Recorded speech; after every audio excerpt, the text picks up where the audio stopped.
Sommer so in ons eie taal, byt vas. Net soos jy dink daar's geen uitweg nie, kom God tot die redding. Die lewe, soos ons weet, is dikwels gevul met uitdagings wat ons verlore, oorweldig en onseker kan laat voel oor ons volgende stappe. Ons kom te staan teen struikelblokke wat onoorkombaar lyk, en in daardie oomblikke is wanhoop maar te bly om in te sluip. Maar laat ek jou herinner aan iets kragtigs.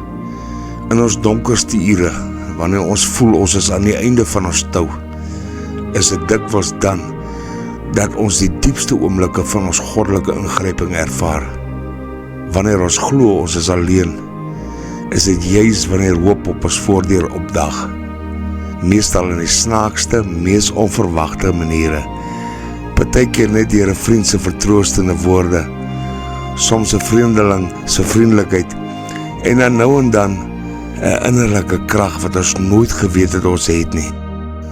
God se teenwoordigheid is nie altyd hard en luidrigtig nie. Soms fluister dit sag en lei ons. Elke kniehalter is 'n opset vir 'n terugkeer. Elke uitdaging 'n geleentheid vir groei en beter word.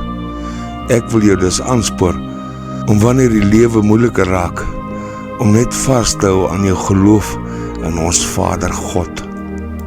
Gryp jou stryd om die skouers, soos 'n bekende vriend, want jou stryd vorm jou in wie jy bedoel is om te wees. Onthou net, wanneer jy dink daar's geen uitweg nie, is God daar. Altyd net daar, gereed om jou op te lig en jou vorentoe te lei. Vertrou gerus dat daar 'n uitweg is, al is dit nie dadelik sigbaar nie.